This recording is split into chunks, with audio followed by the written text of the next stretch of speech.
Today is a big day. It's time to try and get an MOT on my Salvage E92 M3. Let's go. And it comes as absolutely no secret, this car is no show queen. It's done a hell of a lot of miles, so we'll have to find out, won't we? So it's the first time I've properly driven this car, and as some of you probably know, I bought this car from a salvage yard without an MOT and in an absolute state. So of course, before we move on to bigger things on this car, we need to make sure it's safe for the road. So if you do want to take a look at that, there's a link just up there for you. And I can tell you one thing, it feels absolutely amazing driving around this big old 4-litre V8, and it sounds absolutely amazing too. I can't wait to really dig into this car, get started on it, do all the major bits to it, and yeah, just have some fun with it really, because this car to me is one of my dream cars, like I say, and it kind of feels a bit weird as well at the same time that I'm driving around in one of these, even if it's to an MOT, one that's been through a salvage yard, high mileage. It doesn't bother me. Miles don't matter today. I mean, it's about the experience you get when you're driving a car. I don't get why a lot of people are so worried about mileage, because to me, I'd rather drive a car on 200,000 miles, had everything done to it, than one that's had 40,000 miles, no paperwork, no history, never been serviced in its life, running like a bag of nails. We're all different, aren't we? But that's just me. So, on to the MOT. So we're at 4 Tracks now, which is where we put this car in for its MOT. So a shout out to 4 Tracks then for booking me in on the MOT in this thing so quickly. They've got some wicked cars here, and my favourite is this E39 tucked away at the back. Anyway, let's get back to my BMW. So the first thing on the MOT test is the emissions, and funnily enough, this 4-litre V8 is ULEZ compliant. Cheers, Sadiq. So the emissions is all okay. The next test is to do with the brakes. So we're going to start off at the front, and so far the readings are looking pretty good. So the fronts are all okay, it's the same again on the rear. So they also seem to be reading pretty well. Now that it's out of the way, it's time to get it up onto the ramp and have a look underneath. And this is going to be my first time properly looking under this car, so as you can imagine, I'm a little bit tense right now. So before we have a look underneath it, checking all the lights, they all seem to be okay. So, looking underneath this car, to be fair, considering the age and the mileage of it, I don't think it's too bad at all. But of course, you have to bear in mind, I'm not an MOT tester and I'm not doing the test at the end of the day. So far though, I'm pretty impressed with it, but things are about to get a little bit worse.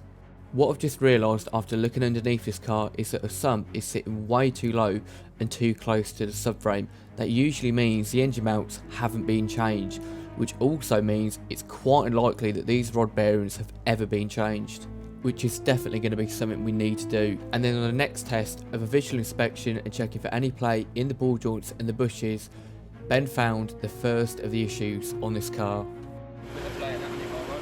So Ben, who's the MOT tester, shout out to Ben, was looking for any play. He found one of the ball joints had some play in it. So with one side down, now it's time to check the other side and see if there's anything else wrong with it on that side. And with these 2 problems found, I started to really wonder what else would be wrong with it. Thankfully though, this side seemed okay, but now we need to move on to the back. Doing the same again on the back, doing a visual inspection as well as checking both the lower arms of play. Now at this point the rear seemed like it was okay, but we need to come back to it later and check the upper arms. So the next thing to do is go back to the front and lift the weight off the car to check the suspension again, as well as all the wheel bearings.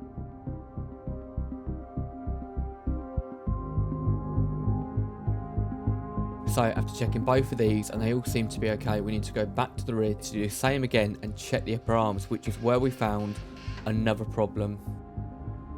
A ball joint in one of the upper arms also had play in it. There's a couple of issues, but what's the verdict? Has it passed or has it failed? Right, good news, it's passed, but there are a couple of things that we need to sort out. But I'm dying to get this thing out on the road, so let's do that. To me, this feels absolutely unreal. Driving this big old 4-litre German V8, it's literally one of my dream cars.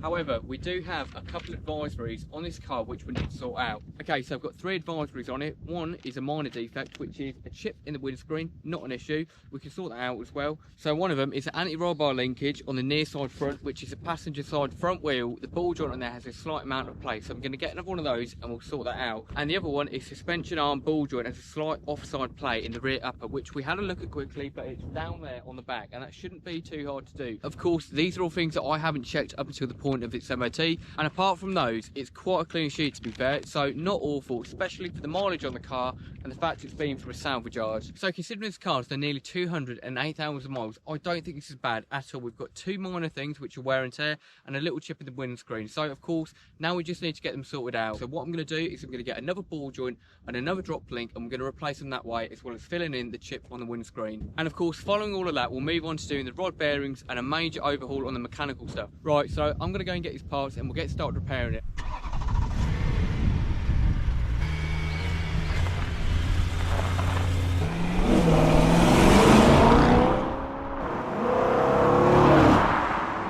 But let me hold you right there. It's not actually quite that easy, so let me explain. The parts for this aren't actually as easy to obtain as I would have liked. So the front link arm itself, I can get one of those the next day for about £20.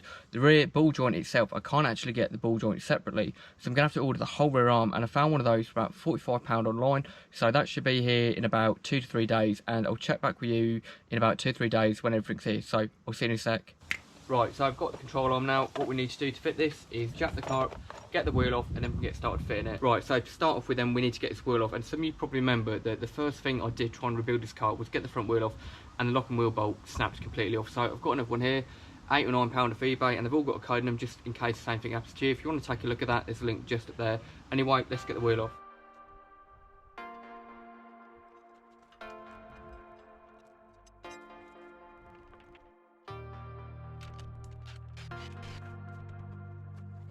Right, so now the wheel's off, it's a lot easier to see. So it's this arm here, and of course we need to take these off it, an 18mm bolt here, and another couple of 18s at the back. Let's get it off.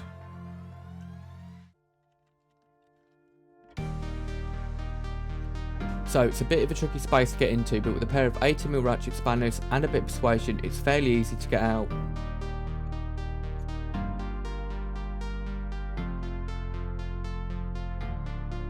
So now I've got that one out, we just need to do the one at the front and it should slide straight out.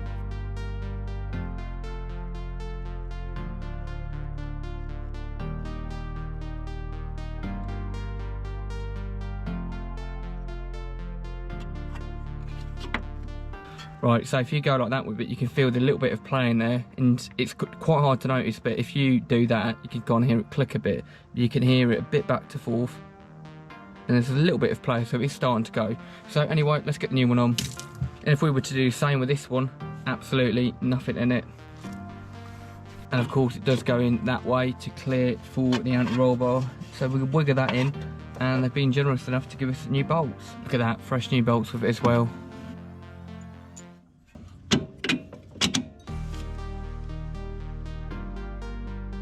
Now, putting it back together is quite tricky to get the nut on the back of it, so I put it into a ratchet spanner just to get thread started on it.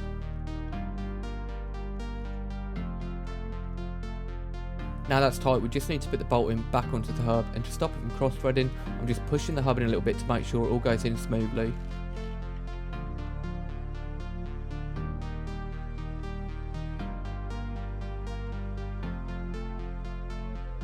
Right, so that's all on now, that's all clipped back together. That was fairly straightforward, literally took about 15-20 minutes. Probably the easiest arm I've ever done. So let's get this wheel back on, drop it down and onto the front.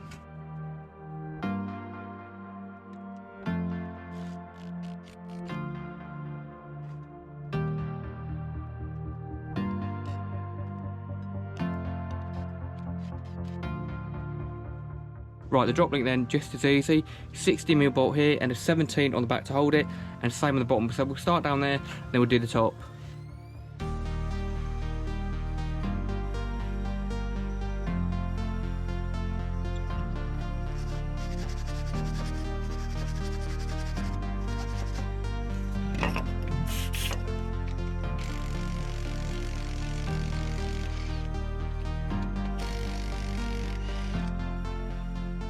After undoing both of these bolts, I jacked the hub up a little bit to try and take the tension off the anti-roll bar so I could pull the drop link straight out.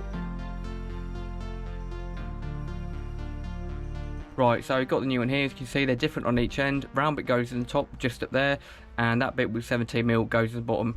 Let's get it on.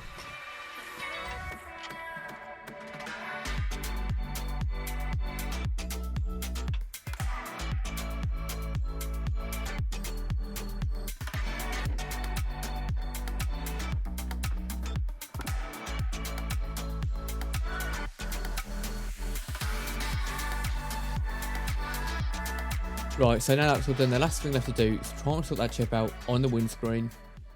Right, so as for the chip on the windscreen, instead of calling Gavin out from Autoglass, I'm Gavin from Autoglass. Got a windscreen chip repair kit. These are about £10, takes about 5 minutes to do, and all it is basically filling the inside of that glass with a bit of resin, but I'll walk you through it as we're doing it. So let's get this out, get it on and show you what we're doing. Right, so first thing is to get it out of the box.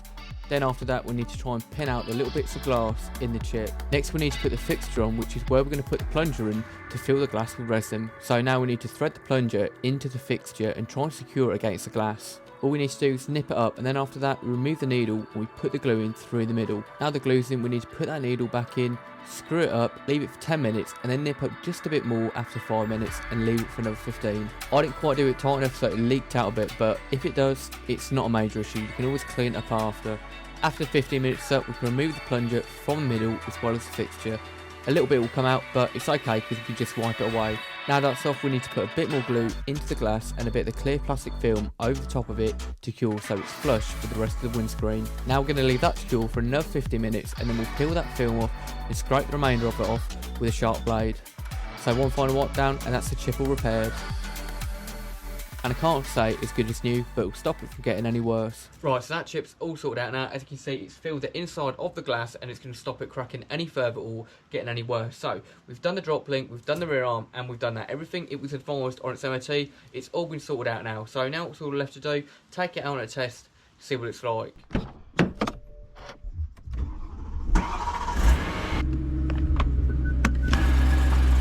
Right, so driving the car now feels completely fine, haven't got any complaints now. Difference not too noticeable, but at least we know it's all done and it's been done properly. So let's pull over and I'm going to explain what we're covering next time, which is going to be a hell of a lot more intense than what we've done now. Next time then we're going to be doing a major overhaul on this car. And when I say major overhaul, I mean it. We're going to be doing the rod bearings, throttle archways, a service and a gearbox service on it as well. So of course, if you haven't already, make sure you've tapped down below and hit subscribe, and of course you'll see it turn up. So we'll leave it here for now, and of course I'll see you next video. So thanks for watching and catch you in a bit.